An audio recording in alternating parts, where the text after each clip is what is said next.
Greetings, folks. I've got another little bit of an upgrade to do to my KLR today. I've got a nifty little subframe bolt kit from Eagle Mike, and I'm going to be upgrading the subframe bolt just right about there, and then also this bolt right here and the same one on the other side. And the reason I'm doing that is because those bolts stock are very soft metal, and these KLRs have been known to, like, the subframe will snap or shear the bolts on the road, and the subframe will just drop down onto the rear tire if you're carrying too much. I think these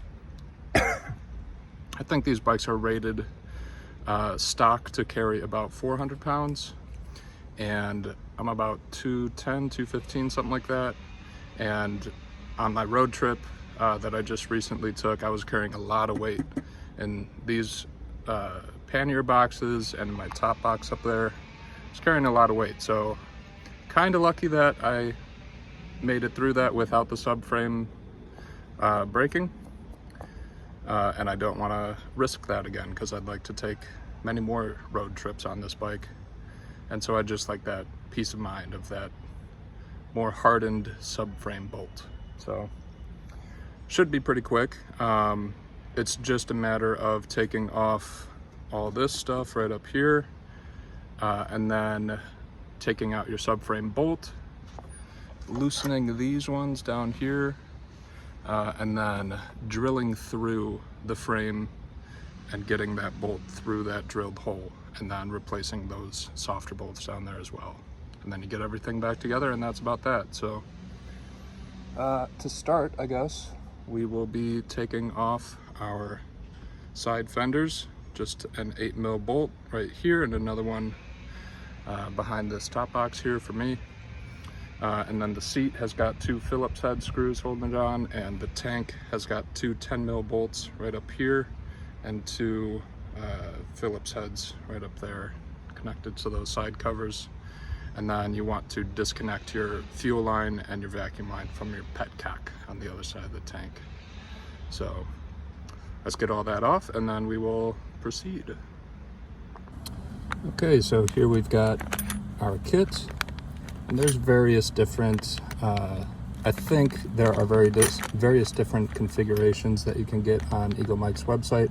It's been a while since I ordered this kit, but I was just watching a very informative video that I highly recommend also watching if you're doing this. It's on Tim Two Wheels' channel.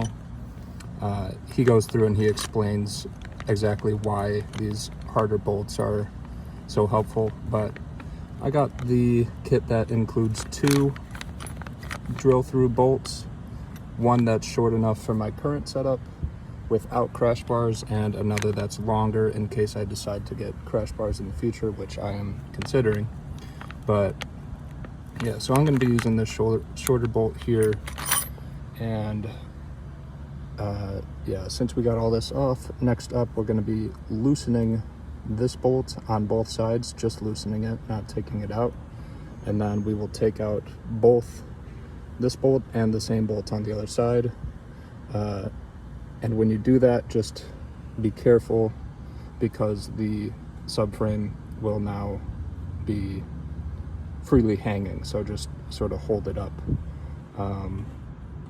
Also make sure to loosen this hose clamp right here, so that when your subframe does pull away, this hose can drop off of the carburetor without pulling it. So I'll be doing all that, and then we will proceed. I also forgot to mention this is a 12mm bolt, and that is an H6 hex. All right, so I was just looking a little closer at the instructions that Eagle Mike gave me. Just make sure that this doesn't blow away. My kit also came with these drill bits. I think you can order the kit without them if you want to save a little money and you have them already. But the instructions also said to loosen the clamp leading from your header to your muffler, which is behind this rear brake cylinder. right here. So I think we're all good. Got the hose clamp loosened. I put my rain tarp under my subframe just so that when I do take these bolts out, it can rest on here without me having to hold it. And so yeah, I think we're all set. Let's take those bolts out. Okay, we've got our subframe now supported by this little tarp here. I also made sure to remove a couple bolts that were holding this wire on, and I have this wire going to my battery that was a little tight. So I just loosened those and I was able to get the subframe out of the way of this hole just enough, because these bits are pretty long, so I'll be able to get through what I need to. So yeah, these instructions say to use cutting oil when drilling. I do have some motor oil with me, but I don't know, I might just try it without it at first, and if I'm having a hard time or if it's getting too hot, then I'll grab my oil. But yeah, time to get to drilling, I think. We'll be starting with this smaller one to do a pilot hole, and then we'll be boring it out with this larger one.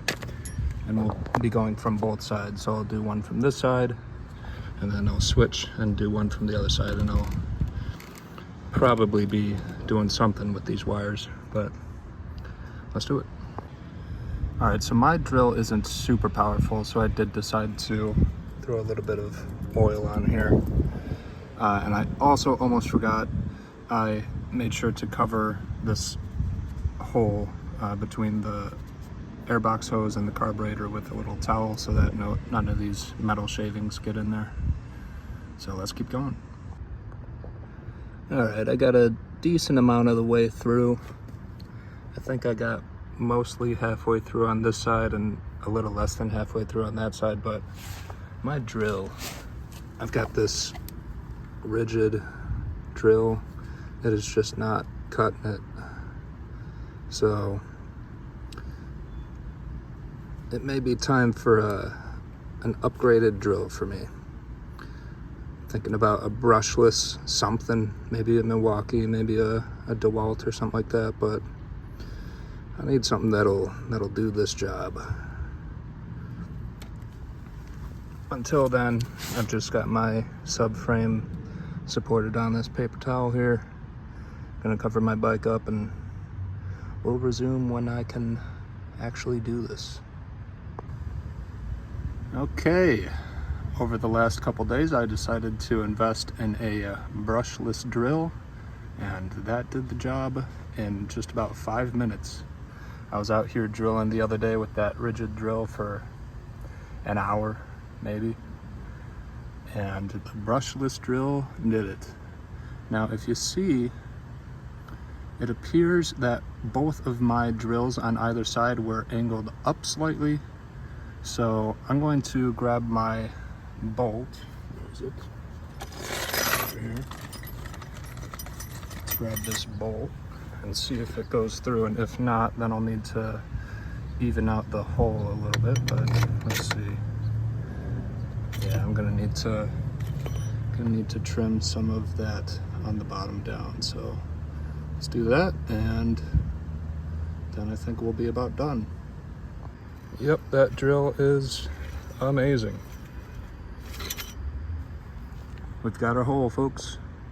All right, so I'm gonna clean all this up as best I can, and then we'll get to reassembling this. Okay, so we got our bolt through. I also had to drill through these bits of the subframe. I hadn't done that before. I'd only done through the actual frame. I had to make these holes in the subframe a little bigger, get that bolt through. And yeah, next I'm gonna torque it down. I've got a spacer on this side next to underneath the nut here. And that main bolt is an 8mm hex socket. I'm just gonna get on this nut with a pair of pliers and torque it down. After we're done with that, I've already initially installed these, but then we're gonna get these bolts through the subframe here. These are gonna get torqued down to 18 foot-pounds. Forget if I mentioned this one gets torqued down to 33. And then these bolts also get a little dab of red Loctite right on the end of them. So I think these are H6s. So we'll do that, and then I think we should be good to get everything back on the bike. Let's do it. Okay, so I went through and reconnected all the stuff that I disconnected. For me, I had this one. You probably won't. And then I also had something to disconnect from my negative terminal in my battery.